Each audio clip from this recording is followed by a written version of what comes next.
Welcome back, Sebastian here. So today I'm going to be doing my review for the 2025 Saudi Arabian Grand Prix. Thought it was an okay race, not the most exciting, and unfortunately, there was one moment right at the very start, which unfortunately had massive ramifications, massive implications for the rest of the result. And obviously, race control made their decision, irrespective of whether that decision was fair or not. It did kind of take a lot of the suspense out of the rest of the race. But we'll get started. So Verstappen on pole after another fantastic pole lap yesterday. Again, McLaren looked like the faster car all through the weekend, but Verstappen taking pole right at the end of Q3.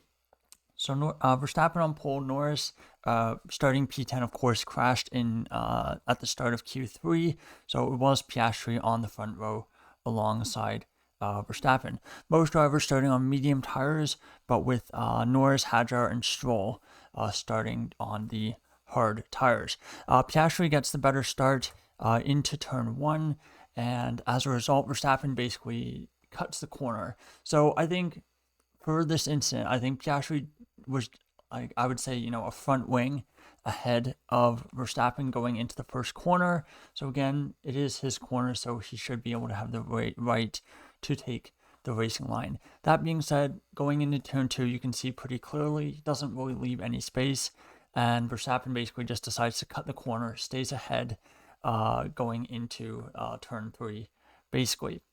Now, eventually, Verstappen would get a 5-second time penalty for basically overtaking off track, or basically gaining an advantage going off track because of that maneuver. So that was basically the first corner. The rest of the field, pretty clean going through there. But a couple corners later, I believe at turn three, we have our second incident of that opening lap, where Gasly and Tsunoda, former AlphaTauri teammates, make contact, and both of them basically end up in the wall. Tsunoda is able to get going, but he, unfortunately for him, goes and retires in the pits, whereas Gasly was out on the spot. Now, in terms of the incident, Tsunoda basically just tapped the rear of Gasly's car, spun Gasly around, and the resulting momentum basically sent him into the wall as well. Now, this is a really narrow corner. You can't really overtake here, but again, opening lap, Gasly was the car that was ahead, so I think for Tsunoda, I think he probably should have backed out of it. Again, looking from Gasly's onboards, he's already, at the apex of the, ensuing corner, turn 5, I believe.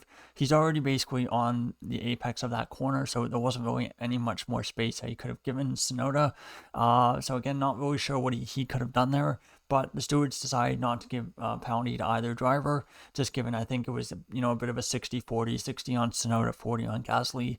But again, like I said, for Gasly, I'm not sure what else he could have really done there, given he was pretty close to the apex of the corner already at that point. So safety car comes out, and that 100% safety car rate continues for another year. So a couple drivers decide to pit on the end of that first lap. Doohan, Bortoleto, and Ocon all pitting for hard tires, basically hoping safety car would spice things up. Maybe another safety car later on. Maybe degradation's a lot less than they thought. Maybe they could go to the race on the end, to the end on those tires. Lap 3 safety car comes in. Good restart by Verstappen. And again, this is where the announcement was that he was given a penalty. Usually in those kinds of situations, again, last comment on this for this video, but I think usually in those kinds of situations, they do give the opportunity for the two drivers to switch positions, but obviously, I think with McLaren generally being the superior car, and the fact that dirty air has been a pretty big problem this year, making overtaking a lot more difficult, I think Red Bull probably just opted to not switch positions and just risk not getting the penalty, or risk maybe perhaps being able to do something a bit later, just because track position was so important. So lap 7, Piastri overtakes Sainz for P7 at turn 1. So this is where Norris's Norris's comeback, I guess, would start. Lap 11, Piastri 2.8 seconds clear of Russell at this point. Lap 13, Norris overtakes Hamilton for P2 at turn 27 for P6. but Hamilton, really good run, and he retakes the position. This would again repeat the following lap, lap 14. So Norris again trying to overtake into turn 27, Hamilton getting a better run out of that corner and then re-overtaking into turn 1. So I think Ferraris had pretty good straight line speed today, and the McLarens, again, as we've known for like the last 2 and a bit years or so, they don't really generally have the best top end speed. But lap 15, Norris does eventually get past, and he gets past into turn 1. So this is just, again, one of the Norris's 2 attempts to basically overtake into turn 27 that didn't really work out. A couple laps later, lap 19, Norris again makes more progress. He overtakes Hamilton overtakes Antonelli into turn 1. I see the Mercedes still think Hamilton. Overtakes Antonelli into turn 1 at P5. So again, good moves for him. And Behrman starts the pit cycle at this point on lap 19. For those who were likely going to the end, because I think at this point it was kind of clear that the Ferraris, or the 3 cars that pitted on the opening lap, when the safety car came out, probably weren't going to be able to go all the way to the end. Lap 20, Piastri pits, comes out in front of Sainz, and lap 22, Verstappen pits and comes out 5th behind Piastri and Russell. So in this pit sequence, Piastri obviously pits first, gets the undercut, because that's kind of what you want to do, put pressure on Red Bull. Verstappen has excellent pace, tries to build as much of a gap as he possibly can, and Piastri even had a bit of a slow stop, and again, if that goes much worse, this could have very, very easily gone the other way. But Verstappen comes, does 2 very, very fast in laps basically, pits, serves that 5-second penalty, and comes out 5th between Piastri and Norris. And obviously for Piastri as well, he has a moment in there where he has to overtake Hamilton. He was getting held up behind the Ferrari driver as he hadn't pitted yet. But again, that was a pretty key move there to help Piastri ensure that he was able to get out. He was able to make sure that Verstappen didn't come out in front of him. Verstappen did everything he could, and again, anything short of a safety car in that 2-lap window where Verstappen hadn't pitted yet, Piastri was almost certainly always going to come out ahead in that situation. And again, gap about 3 seconds despite Piastri's undercut, which shows how much pace he had. Again, he would have lost some time because Piastri was held up by Hamilton, but still, it showed, those 2 laps were how fast those 2 laps were. Lap 25, again, a bit of a clumsy incident here between Lawson, Bortoleto, and Alonso. Lawson overtaking Bortoleto for position, and Alonso basically says, okay, I'll go take the position too. Bortoleto doesn't really realize he's there, and after he's overtaken by Lawson, Bortoleto basically goes to the outside to retake the racing line, and basically almost puts Alonso into the wall. Luckily, no contact there, but that could have easily been retirement for the 2 of them. Lap 28, Piastri Verstappen gap up to 4.5 seconds. So again, Piastri very strong pace at this point. Lap 30, Leclerc pits, comes out in 5th, and he had basically gone very, very long on those medium tires. Much better pace by Ferrari this weekend. Antonelli overtakes Hadjar for P6 at turn 1. Hadjar, one of the drivers going on the alternative strategy, starting on the hards. Lap 33, Piastri starting to feel the dirty air of Norris, and this is where I said Piastri, the McLaren should swap position. Norris obviously isn't in this race for the win. And McLaren kind of solved that problem by pitting Norris the following lap.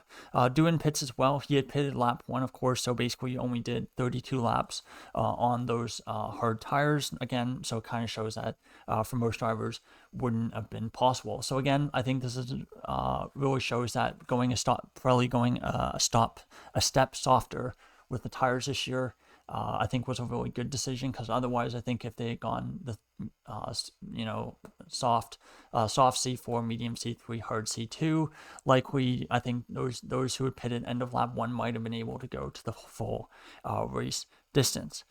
So Norris pits, a bit of a moment on the pit entry, a bit of a lockup there. Could have been a 5-second penalty for speeding if you hadn't gotten the speed under control, but nonetheless, again, avoided that there and comes out in 5th.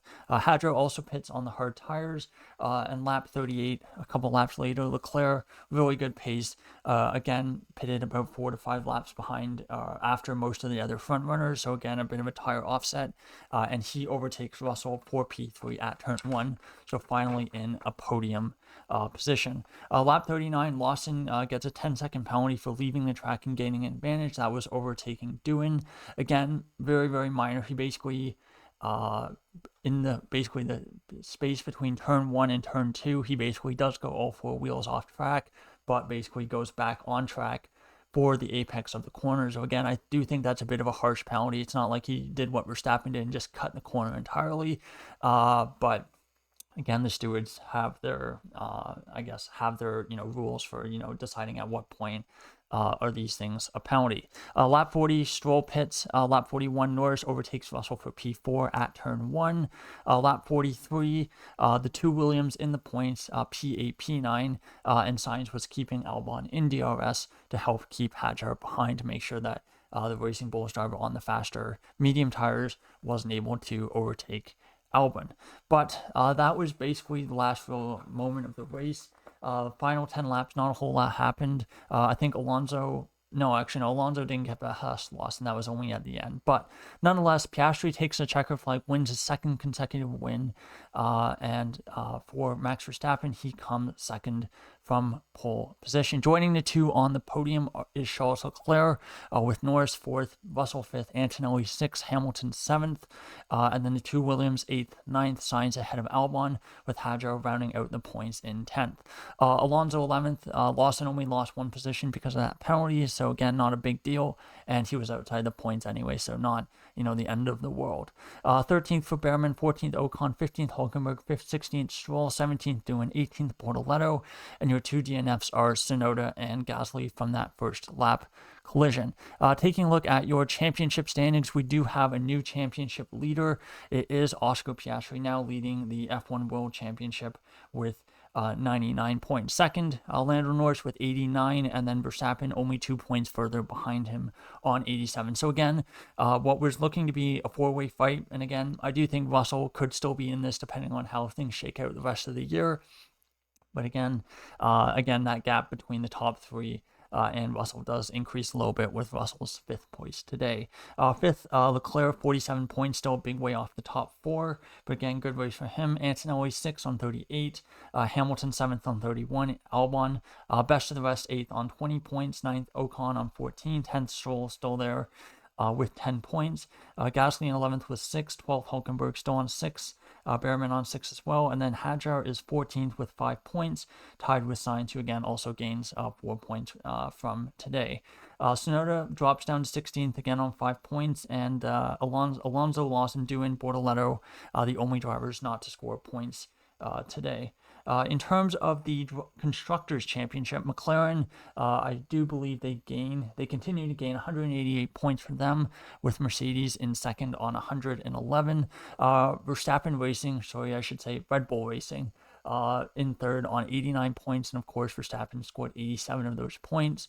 Again, there's a bit of a, not necessarily a meme, but there's the image going around from, I think, the early part of the 2012 season where it shows Ferrari in 3rd in the Constructors with like 114 points, and then they show the Drivers' Championship, and Alonso has like 110 of those points.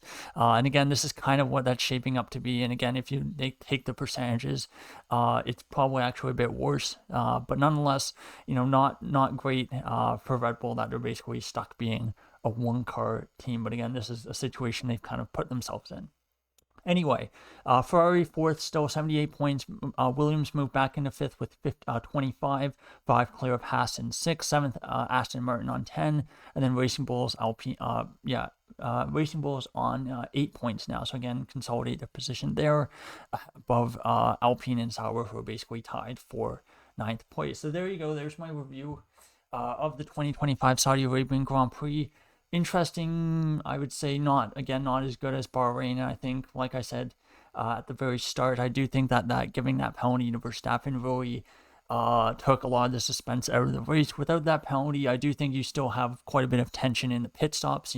Is Piastri able to undercut Verstappen, or does what exactly happens there? But yeah, again, those are questions that we'll never know the answer to, just because unfortunately there was that penalty. And again, I do think to an extent that penalty was fair. Verstappen probably wasn't going to make the corner anyway, as Piastri said on his radio.